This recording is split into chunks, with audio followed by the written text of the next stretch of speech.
Hey guys, my name is Simpsy. How are you all doing? Welcome back to some more Hearts of Iron 4.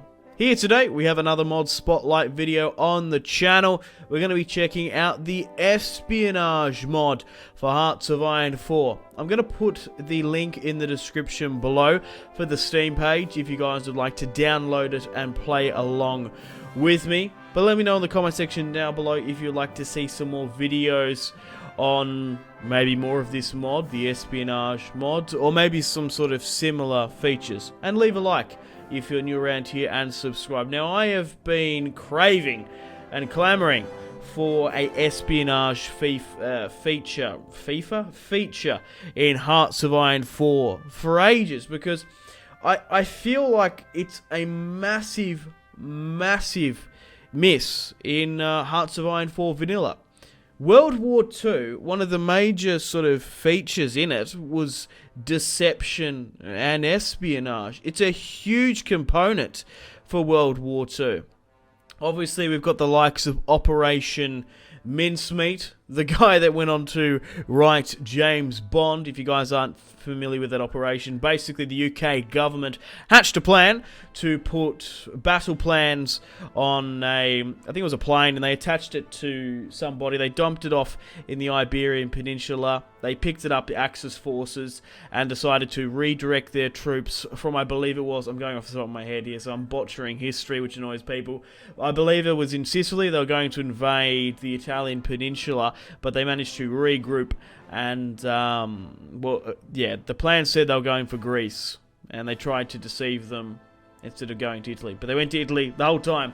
Also, there was similar plans as well in Norway, also in France as well. There was that whole deception for the Normandy invasion as well. Fuss or something. It was something starting with F, where essentially the British made a bunch of blow-up tanks, essentially, to divert the German forces from Calais, I think it was, whatever the shortest crossing is from the English Channel, from England to France.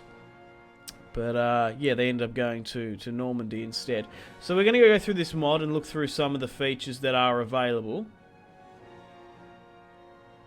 So here we have the Disrupt Supply Lines feature. Obviously, we need a certain amount of points to convert this action. This action will disrupt enemy supply lines, which is fantastic. Reinforcement rate will be diminished by 15%. Supply consumption by 10. 20% to attrition, and supply penalty 20, attrition 10. So I was talking about sort of naval invasions being diverted and whatnot.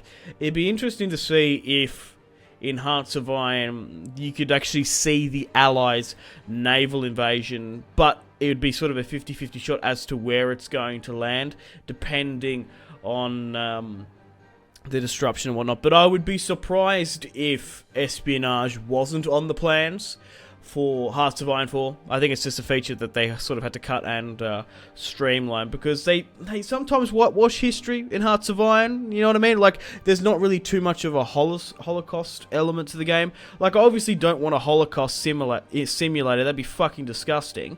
But they should have some sort of element to it, or acknowledge it in some capacity, because that's a huge thing as well. Because you've got this weird-looking Norwegian flag in in Germany, not the swastika. I understand the reasoning for that, and then they just don't really mention the Holocaust so much. So I kind of wish they would have some sort of nod to it, if you know what I mean. For example, what I would like to put forward would be newspaper clippings, and that would be pretty much it. I think that there should be at least a newspaper clipping nod. Obviously, if you're playing as Germany, I wouldn't want any acknowledgement to the Holocaust or the concentration camps and whatnot. But if I was playing as an allied force faction, like France, the UK, or the Americas, as you're slowly but surely making your way through German territory after you've navally invaded the country, you're in their land, you start discovering these concentration camps and whatnot. I still think there should be like a newspaper clipping acknowledging what's been going on during the war. But yeah, maybe it's a part of their roadmap for the future espionage. I wouldn't be surprised. They're doing a massive update for naval stuff, aren't they? The guns and boats sort of DLC is coming out soon. Moving on now to infiltration. Here we have the world news: infiltration of the United Kingdom in progress. Our intelligence envoy sent to the UK has successfully reached its destination and is currently infiltrating the British government, providing us with daily reports on their industry and military data that we can review on our spy agency headquarters. Hitler famously had like 2 top-notch spies. One was incredibly loyal to him, and the other one ultimately betrayed him. I can't remember the guy's name, but he got like 2 high-ranking medals from the Germans and the UK for being a double agent, essentially. Moving on now to the spy agency headquarters itself. We have the agency director here, the bloody Romanians. So we can assign spies to local missions here. We can do training programs, war propaganda, research aids, suppress and resistance. We've also got study the enemy as well. We can study their tech, the Germans' tank and whatnot. We're currently looking at France at the moment. We can see their industry data, breaking down their civilian military naval dockyards and their military data of manpower as well. So I really recommend this mod. I'll put in the description below if you would like to download it and play along with me. So most of this is navigated into the top right. This says our spy efficiency is currently 13%, stability 5, encryption and decryption would mean a hell of a lot more than sort of alluding to what the enemy is going in their national focus. It would really help out espionage in this. And spy training programs as well, currently at 8%.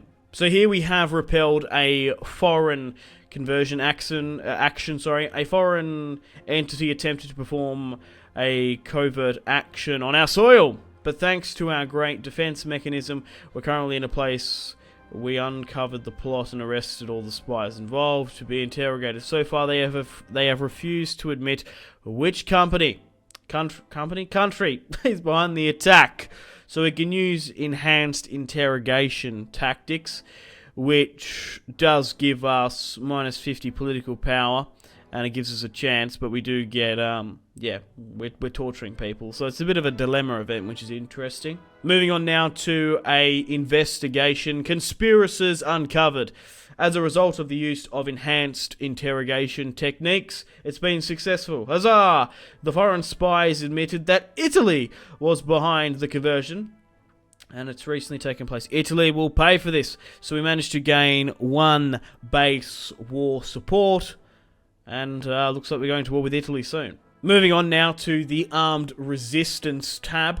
We can currently send support equipment and give resistance strength to the province of Hessian here. It's currently at 45%. We can select the operation target of radio, airfare, or their infrastructure, and we can send 1,000 equipment to support in this military subterfuge action. So unfortunately, guys, I think it's time to sort of wrap up the video here. We'll quickly go through what the mod team has said and how they've broken down all the features. I do believe I've gone through a lot of them. But yeah, I highly recommend this mod. It's in the description below. Go check it out. If you'd like to see me add this to one of my playthroughs, let me know in the comments. So you can obviously have the ability to recruit spies, build spy universities to recruit new spies on the daily basis, capped 5 per day. So essentially, this is in the construction tab, where you can basically build spy universities along with your military and civilian factories. Engaging in covert warfare, obviously your actions against other nations. You can sabotage aviation, disrupt military actions, and sow political discontent. Investigating foreign activities on your soil. We can see who's coming in and whatnot, and it's the cost is political power. Assigning spies to local missions. Assign some of your available spies to local missions, such as increasing war propaganda, so they can help with the propaganda part of your country. Level up your spy director using the spy XP to unlock abilities for our spies. So there is a level up XP mechanic, which is fantastic. Infiltrate a target of your choice. Infiltrate a nation of your choosing to get daily reports on their military and industrial data. So we broke that down before in the agency headquarters. Study enemy technology. Assign spies to study technology as well. Once researched, you gain from the target. You can copy the enemy unit models for you. So that's interesting. You can actually copy the recruit and deployment tab. Okay. Armed resistance. Armed resistance in enemy occupied territory. Select a target for them to disrupt infrastructure, radars, and air bases. Unfortunately, guys, guys, it is time to end the video here. Thank you very much for watching. Like and subscribe if you haven't already. Let me know in the comment section down below your feedback for the series, and if you'd like to see more, that's the best way to ensure more content. Leave a dislike if you're not enjoying the series. Check out my social media links if you want to stay connected with me. Facebook, Twitter, and Instagram, all in the description below. Highly recommend Twitter. Every single time I post a video, a tweet goes out. It's much more reliable than the YouTube sub box. These days, to get all the notifications for the channel, you have to click the bell, of course, to join the notifications squad. I do enjoy reading those comments. If you guys would like to get yourself some cheap and reliable games, check out my G2A affiliation link in the description below. Maybe you can pick up a strategy game you haven't picked up just yet. Maybe Hearts of Iron, maybe Crusader Kings 2, maybe a Total War. Check out my G2A affiliation link in the description below for cheap and reliable games. I do recommend going and checking out the prices even. There's some really good prices on there. Patreon and merchandise link in the description below, along with the Steam group. Come and join the community on Steam. And on that note, unfortunately, I have to end the video here. Thank you very much for watching once again. Make sure to take care of yourselves. Go out and have a fantastic rest of your day. My name has been Simsy. Goodbye. Really close cinematic shots here, pushing through the bridge. Oh, look at... That was probably the shot of the video there.